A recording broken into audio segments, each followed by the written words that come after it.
மக்கள் வணக்கம். உலக தமிழ் அறிவாளிகளே, நலமுடன் பல்லாண்டு வாழ்வோம். மக்கள் தொலைக்காட்சியில் புத்தம்புது காலை என்கின்ற தொடர் நிகழ்ச்சியிலே நலம் தரும் மூலிகை என்கின்ற பகுதியில் சித்தர்களின் ஆன்மீகத்துக்குள் மிளிர்ந்து கொண்டிருக்கிற அறிவியலை பற்றி பேசி கொண்டிருக்கிறோம். நான் சொல்லுவேன், சித்தர் இலக்கியத்திலே சித்தர் ஆன்மீகத்தில் அறிவியல் ஒளிந்து கொண்டிருக்கிறது என்று என்னால் சொல்லுவதற்கு உடன்பாடில்லை. அங்கு ஒளிர்ந்து கொள்ளில்லை, அது மிளிர்ந்து கொண்டு இருக்கிறது. ஏன் மிளிர்கிறது? ஆனால் அது ஒளிர்கிறது என்று சொல்லாதீங்க, அது ஒளிர்ந்து இருக்கிறது என்று சொல்லாதீர்கள், ஒளிர்கிறது என்று சொல்லுங்கள். அப்போது நாம் தேடி பார்க்க வேண்டியது எங்கே இருக்கிறது? சித்தர் இலக்கியத்துக்குள்ளே இருக்கிறது. சித்தர் இலக்கியத்துக்குள்ளே இருக்கிற பல ரகசியங்கள் உள்ளே போக போக என்ன வியப்பாக இருக்கிறது பாருங்க. அண்டத்திற்கப்பால் அகன்ற சுடரினை பிண்டத்துள் பார்ப்பாயடி, அண்டத்துக்கப்பால் அகன்ற சுடரினை பிண்டத்துள் பார்ப்பாயடி, குதம்பாய் பிண்டத்துள் பார்ப்பாயடி, வெட்ட வெளிக்குள்ளே வெறும் பாழாய் நின்றதை, வெட்ட வெளிக்குள்ளே வெறும் பாழாய் நின்றதை இட்டமாய் பார்ப்பாயடி, குதம்பாய் இட்டமாய் பார்ப்பாயடி, என்றும் அழியாமல் எங்கும் நிறைவாகி, என்றும் அழியாமல் எங்கும் நிறைவாகி நின்றது பிரம்மமடி, குதம்பாய் நின்றது பிரம்மமடி. பிரம்மம் வடிவமற்றது, உருவமற்றது, தோற்றமற்றது, ஆனால் எங்கும் வியாபித்து நிறைந்திருப்பது, என்றும் அழியாது, என்றும் அழியாமை, என்றும் அழியாமல் எங்கும் நிறைந்தது பிரம்மமடி. அப்போ நாம் எப்படி தேடிக்கொண்டிருக்கிறோம்? நமக்குள்ளே இருக்கிற பேராற்றலை வடிவத்தால், தோற்றத்தால் தேடிக்கொண்டிருக்கிறோம். அது என்னவாக இருக்கிறது? உணர்வாக இருக்கிறது. அந்த உணர்வை நாம் சரியாக பற்றி கொண்டால் சாவாது இருந்திடும் பால் தலையில சுரக்குது. அந்த பால் உனக்குள்ளே இருக்கிறது, அதை வெளியில போய் தேடாத. சாவாதிருந்திட பால் கர சிரம் தன்னில் இருந்திடும் பால் கர. என்ன அருமையான வரிகள் பாருங்க. நமக்குள்ளே இருக்கிற ரகசியத்தை நாம் தேடி அறிய வேண்டும். அறிந்தால் ஆரோக்கியம் கிடைக்கும்.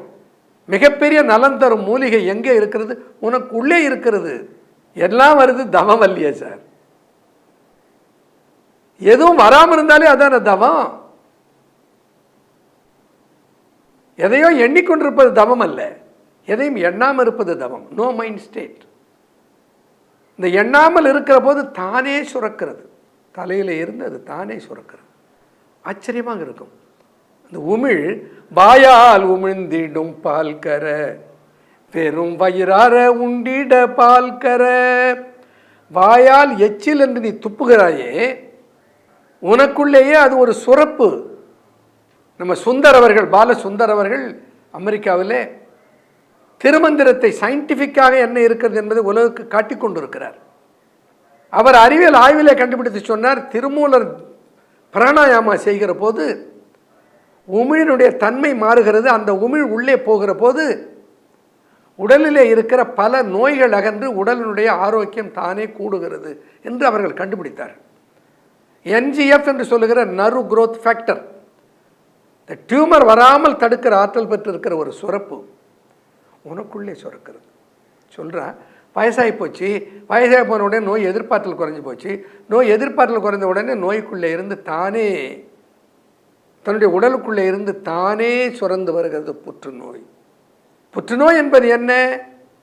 நம் உடலில் இருக்கிற இயல்பான செல் மாற்றமாக உருவாகிவிட்டால் அது புற்றுநோயை ரொம்ப அருமையாக வரையறை செய்வார்கள்.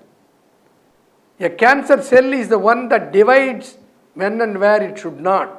எங்கே அது பிரிய வேண்டுமோ அங்கே அது அங்கே பிரிவதில்லை, எங்கே பிரியக்கூடாது அங்கே பிரிகிறது. A cancer cell is a cell which has become mad. ஒரு பைத்தியக்கார செல்லாக மாறி போகிறது. புற்று செல் நம்ம உடலுக்குள்ளே இருக்கிற கட்டுப்பாடு இழந்த செல் கட்டுப்பாடு இழந்து விட்டது. இந்த கட்டுப்பாடு இழந்த செல் ஒரு வரையறையற்று உருவமற்று தோற்றம் கெட்டு இன்னும் அது திசுவாக வளர்ந்து கொண்டிருக்கிறது, கட்டியாக வளர்ந்து கொண்டிருக்கிறது. ஆனால் அது உறுப்பாக வளரவில்லை. உறுப்பாக வளர்ந்தால் அது இயற்கை. அப்போது நம்முடைய உடலுக்குள்ளேயே இருக்கிற ஆற்றல் நம் உடல்லே உருவாகிற கெட்ட செல்களை அழித்து விடுகிறது. அப்பட்டாசிஸ்ன்னு சொன்னால் அது ஆங்கிலத்தில். நம்முடைய உடலுக்குள்ளே ஒரு ஆற்றல் இருக்கிறது. ஒவ்வொரு முறையும் ஒரு செல்லில் இருந்து ஒரு காப்பி எடுக்கப்படுகிறது. புது செல், ஒரு பழைய செல்லிருந்து ஒரு புது செல் உற்பத்தி ஆகுது. கை செல்கள் உற்பத்தி ஆகின்றன, விரல் செல்கள் உற்பத்தி ஆகின்றன, காது செல்கள், உடல் செல்கள், கண் செல்கள், ஒவ்வொரு உறுப்பினுடைய செல்கள் உருவாகி அந்த உறுப்பாக அது மாறுகிறது. அந்த உறுப்பாக அது மாறலைன்னா அது புற்றுநோயாகி விடுகிறது. அப்போது அந்த பழைய செல்லில் இருந்து ஒரு நகல் உருவாகிற போது அந்த நகல் அந்த பழைய செல்லினுடைய உத்தம நகலாக இருக்கிறது, சுத்த நகலாக இருக்கிறது. அது அசுத்த நகலாக, அது உத்தமமற்ற நகலாக இருந்தால் அது கெட்ட நகல். இந்த கெட்ட நகல் புற்றுநோயாக வளர்ந்து விடுகிறது. உடலில் புது புது செல்கள் உருவாகிற போது நிறைய தவறான நகல்களும் வருகின்றன, உருவாகின்றன. இந்த வயசுலேயும் உருவாகிறது. நம்ம உடம்புல புற்றுநோய் செல்கள் உருவாகி கொண்டே தான் இருக்கின்றன. ஆனால் அந்த செல்களை புற்றுநோய்களாக மாறிவிடாமல் உடனே பக்கத்தில் இருக்க செல்கள் கூட்டம் சேர்ந்து அதை அழிச்சிடுது. அதுதான் நோய் எதிர்ப்பாற்றல் அப்படின்னு ஒரு பேரில் சொல்கிறோம். உங்களுக்கு விளங்குறதுக்கு சொல்கிறேன் சுலபமாக. ஒரு கெட்டவனை பல நல்லவர்கள் கூடி அழித்து விடுகிறார்கள்.